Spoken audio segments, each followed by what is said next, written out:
জয় শ্রী শ্রী রামকৃষ্ণ, জয় জগজ্জননী মা শারদা, জয় স্বামীজি। আমরা যথারীতি আবার শ্রী শ্রী কথামৃত পাঠে সমবেত হলাম। গত পাঠে আমরা দ্বিতীয় পরিচ্ছেদ প্রথম দর্শন দেখেছিলাম। আজ আমরা তৃতীয় পরিচ্ছেদ দ্বিতীয় দর্শন দেখব।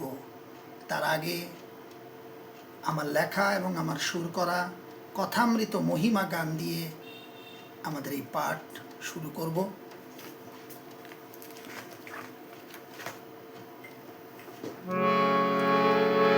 শ্রীরামকৃষ্ণ কথামৃত পান করো অবিরত, দূরে যাবে সংকীর্ণতা, চিত্ত হবে পরিশ্রুত।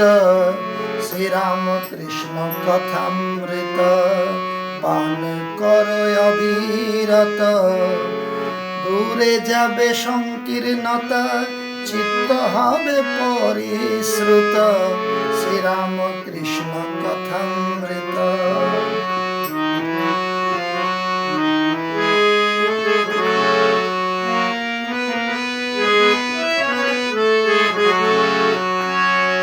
বেদ বেদান্ত পুরাণ গীতা ভাগবত কথামৃতে সবই আছে, শোনো অবিরত।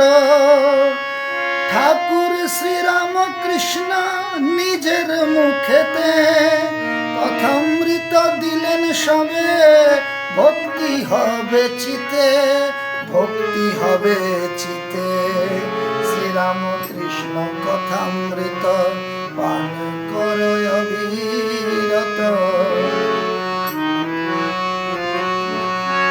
সংসার ক্লিষ্ট ত্রিতাপ দগ্ধ কলিহত জন, কথামৃত শোন সবে হয়ে এক মন। সংসার ক্লিষ্ট ত্রিতাপ দগ্ধ কলিহত জন, কথামৃত শোন সবে হয়ে এক মন। অন্তর হবে আনন্দিত, প্রেম হবে প্রবাহিত, আত্মজ্ঞান হবে তোমার, দুঃখ হবে দূরীভূত, দুঃখ হবে দূরীভূত। শ্রীরামকৃষ্ণ কথামৃত পান করো অবিরত, দূরে যাবে সংকীর্ণতা, চিত্ত হবে পরিশ্রুত। শ্রীরামকৃষ্ণ কথামৃত। জয় শ্রী শ্রী ঠাকুর রামকৃষ্ণের জয়।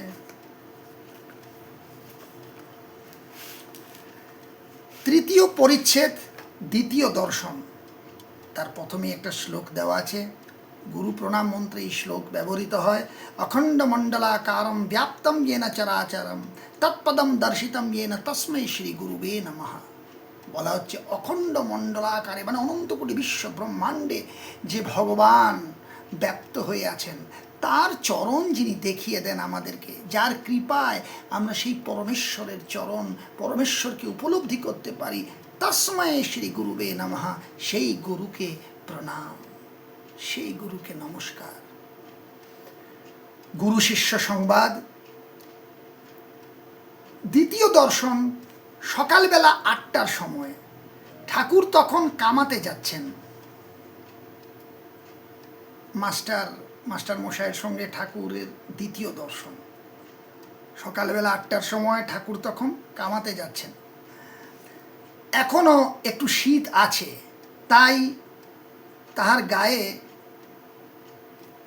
মলেক্সিনের র্যাপারের কিনারা শালু দিয়ে মোড়া। মাস্টারকে দেখিয়া বলিলেন, তুমি এসেছো? আচ্ছা, এখানে বসো। ঠাকুর মাস্টারকে দেখে বললেন, ও আচ্ছা আচ্ছা, তুমি এসেছো, তাহলে এখানে বসো। এ কথা দক্ষিণ পূর্ব বারান্দায় হইতেছিল। এই কথাটা কোথায় হচ্ছিল? দক্ষিণ পূর্ব বারান্দায়।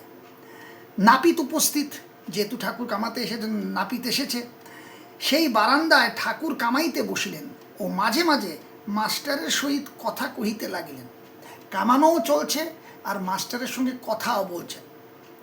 আমি গত পাঠে, মানে দ্বিতীয় পরিচ্ছেদ প্রথম দর্শনে বলেছিলাম যে ঠাকুর কাউকে কখনো যে তার কাছে আসতো, কাউকে অবজ্ঞা করতেন না, সবাইকে সবার সাথে তিনি কথা বলতেন। দেখুন এখানে ঠাকুর কামাচ্ছেন, কিন্তু তবুও তিনি মাস্টারের সঙ্গে কথা বলছেন, কথা বলতে বলতে তিনি কামাচ্ছেন না। নাপিত তাকে কামাচ্ছে, কিন্তু তিনি কথা বলছেন মাস্টার, যেন মাস্টার মনে না করেন যে ঠাকুর তাকে অবজ্ঞা করছেন বা তাকে ইম্পর্টেন্স দিচ্ছেন না।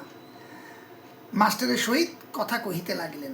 গায়ে ঐরূপ র্যাপার, পায়ে চটি জুতা, সহাস্য বদন, কথা কহিবার সময় কেবল একটু তোতলা।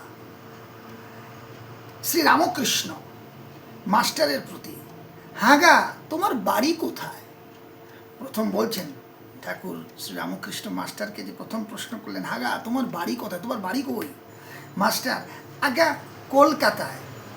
শ্রীরামকৃষ্ণ, এখানে কোথায় এসেছ? মাস্টার, এখানে বরাহনগরে বড় দিদির বাড়ি আসিয়াছি, ঈশান কবিরাজের বাটি। বলছেন এখানে আমি আমার বড় দিদির বাড়িতে এসেছি, বরাহনগরে ঈশান কবিরাজের বাড়ি। শ্রীরামকৃষ্ণ, ও ঈশানের বাড়ি। ঠাকুর এভাবে বলে ঈশানের বাড়ি তিনি চেনেন, তার এইভাবে ঠাকুর বললেন, ও ঈশানের বাড়ি। শ্রী কেশবচন্দ্র সেন মার কাছে ঠাকুরের ক্রন্দন। শ্রীরামকৃষ্ণ, হাগা কেশব কেমন আছে? বড় অসুখ হয়েছিল। যে প্রসঙ্গ এখন আলোচনা হচ্ছে, কেশবচন্দ্র সেন ও মার কাছে ঠাকুরের ক্রন্দন, এই প্রসঙ্গে কেশবের প্রসঙ্গে আলোচনা হচ্ছে। ঠাকুর বলছেন, হাগা কেশব কেমন আছে? বড় অসুখ হয়েছিল। যে কেশবচন্দ্র সেনের কথা বলছেন, যে সে এখন কেমন আছে, তার খুব অসুখ হয়েছিল। মাস্টার, আমিও শুনেছিলাম বটে, এখন বোধহয় ভালো আছেন। মাস্টার বলছেন, হ্যাঁ আমিও শুনেছিলাম, মনে হয় এখন ভালো আছেন। শ্রীরামকৃষ্ণ, আমি আবার কেশবের জন্য মার কাছে ডাব চিনি মেনেছিলাম। ঠাকুর বলছেন, দেখুন কত সহজ সরলভাবে ঠাকুর বলছেন, আমি কেশবের যখন অসুখ হয়েছিল, তার অসুখ যেন কমে যায়, তার জন্য আমি মায়ের কাছে, মানে মা ভবতারিণীর কাছে ডাব চিনি মানত করেছিলাম। শেষ রাত্রে ঘুম ভেঙে যেত, আর মার কাছে কাঁদতুম, বলতুম, মা কেশবের অসুখ ভালো করে দাও, কেশব না থাকলে আমি কলকাতায় গেলে কার সঙ্গে কথা কব? দেখুন ঠাকুর তিনি সাধন মার্গের এমন এক অবস্থায় আছেন যে তার কাছে মানত করা বা চাওয়া এসবের তিনি ঊর্ধ্বে, সমস্ত কিছুর ঊর্ধ্বে। কিন্তু তার ভক্ত কেশবের জন্য, যাকে তিনি ভালোবাসতেন, তিনি কি বললেন, যে শেষ রাত্রে ঘুম ভেঙে যেত, আমার শেষ রাত্রে ঘুম হতো না, ঘুম ভেঙে যেত, আমি মার কাছে কাঁদতুম, মা জগজ্জননী মা কালীর কাছে তিনি কাঁদতেন, বলতুম, মা কেশবের অসুখ ভালো করে দাও। ঠাকুরের যখন নিজের অসুখ হয়েছিল, তার গলায় যখন কর্কট রোগ হয়েছিল, তিনি কিন্তু তার জন্য চাননি মার কাছে যে মা আমার রোগ ভালো করে দাও, এটা কিন্তু কোনোদিনই বলেননি। কিন্তু ভক্তের যখন কিছু হতো, ঠাকুর তখন পাগল হয়ে যেতেন, তার আরতি মার কাছে। তার জন্য বলি, ঠাকুরকে ধরে রাখুন। ঠাকুর আপনার জন্য মায়ের কাছে চাইবেন, আপনার জন্য মার কাছে মানত করবেন, যে ঠাকুরকে ধরে রাখে, ঠাকুর তাকে ধরে রাখেন। তো বলছেন তিনি, কেশবের কথা বলছেন মাস্টারকে, যে কেশবের অসুখ ভালো করে দাও। মাকে বলেছিলেন, কেশব না থাকলে আমি কলকাতায় গেলে কার সঙ্গে কথা কব? কেশব যদি না থাকে, কেশব যদি মরে যায়, তাহলে আমি কলকাতায় গেলে কার সাথে কথা কব? তাই ডাব চিনি মেনেছিলাম, তাই আমি মার কাছে ডাব চিনি মানত করেছিলাম। হাগা কুক সাহেব নাকি একজন এসেছে, সে নাকি লেকচার দিচ্ছে। একজন কুক সাহেবের কথা বললেন, তিনি বললেন যে কুক সাহেব নাকি একজন এসেছেন, তিনি নাকি লেকচার দিচ্ছেন। আমাকে কেশব জাহাজে তুলে নিয়ে গেছিল, কুক সাহেবও ছিল। এক প্রসঙ্গের কথা বললেন যে কেশব ঠাকুরকে জাহাজে তুলে বেড়াতে নিয়ে গিয়েছিলেন, সেখানে কুক সাহেবও ছিলেন। মাস্টার, আজ্ঞা এইরকম শুনেছিলুম বটে, কিন্তু আমি তার লেকচার শুনি নাই, আমি তার বিষয় বিশেষ জানি না। মাস্টার বলছেন, আমি শুনেছিলাম, কিন্তু আমি তার লেকচার শুনিনি, তার বিষয়ে আমি বিশেষ কিছু জানি না। গৃহস্থ পিতার কর্তব্য। শ্রীরামকৃষ্ণ, প্রতাপের ভাই এসেছিল, এখানে কয়েকদিন ছিল, কাজকর্ম নাই, বলে আমি এখানে থাকবো। শুনলাম মাগ ছেলে সব শ্বশুর বাড়িতে রেখেছে। প্রতাপের কথা বলছেন, প্রতাপ এখানে এসেছিল, কয়েকদিন ছিল, তার কাজকর্ম নেই হাতে, সে তাকে বলেছিল আমি এখানে থাকবো। কিছুদিন থাকবেন এখানে। ঠাকুর বলেছিলেন আমি শুনেছিলাম যে তার মাগ ছেলে সব শ্বশুর বাড়িতে রেখেছে, মানে তার তার ফ্যামিলিকে, তার পরিবারকে সে শ্বশুর বাড়িতে রেখেছে, অনেকগুলি ছেলে পিলে, অনেকগুলি সন্তানাদি আছে তার। আমি বকলুম, দেখো দেখি ছেলে পিলে হয়েছে, তাদের কি আবার ও পাড়ার লোক এসে খাওয়াবে দাওয়াবে, মানুষ করবে? দেখুন ঠাকুর কত বাস্তবিক, কত বাস্তব সম্বন্ধ কথা বলছেন। প্রতাপ যখন বলেছিল যে আমি বাড়িতে যাব না, আমি এখানেই থাকবো, ঠাকুর বলেছিলেন তাকে দেখো দেখি তোমার সংসার আছে, সন্তানাদি আছে, আর তাদেরকে কি পাড়ার মানুষ খাওয়াবে? তাদের দায়িত্ব তো তোমাকে নিতে হবে। তাদের কি আবার ও পাড়ার লোক এসে খাওয়াবে দাওয়াবে, মানুষ করবে? লজ্জা করে না? যে মাক ছেলেদের আরেকজন খাওয়াচ্ছে আর তাদের শ্বশুর বাড়ি ফেলে রেখেছ।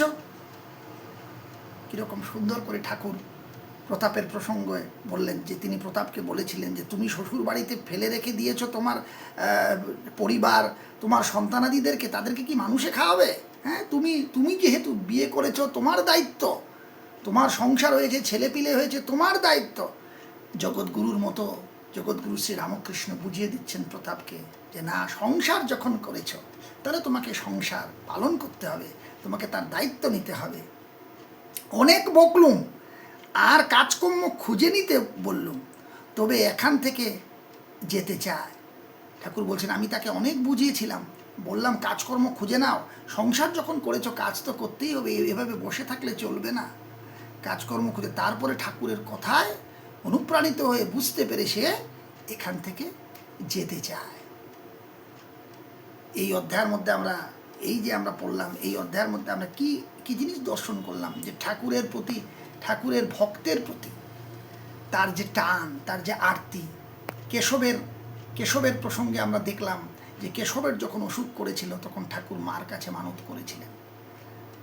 তো ঠাকুরকে যারা ধরে আছে তাদের যদি কোনো অসুবিধা হয়, ঠাকুর তাদের জন্য মার কাছে, ভগবানের কাছে চাইবেন। তো ধরে রাখা, ঠাকুরকে ধরে রাখা। তারপরে তিনি বাস্তব শিক্ষা দিচ্ছেন, সাংসারিক শিক্ষা দিচ্ছেন, কর্তব্যের শিক্ষা দিচ্ছেন, কর্মের শিক্ষা দিচ্ছেন প্রতাপকে। সেটা আমরা দেখলাম এই অধ্যায়ে, যে প্রতাপ যখন সংসার আদি ইত্যাদি ছেড়ে ঠাকুরের কাছে থাকতে চেয়েছিল, ঠাকুর কিন্তু সেটা প্রশ্রয় দেননি। ঠাকুর প্রতাপকে বলেছিলেন না, তোমার ছেলে আছে, তোমার সন্তানাদি আছে, তোমার স্ত্রী আছে, তুমি কেন তাদেরকে শ্বশুর বাড়িতে ফেলে রেখেছ? তাদেরকে কি তারা খাওয়াবে? না, তোমাকেই তাদের দায়িত্ব নিতে হবে।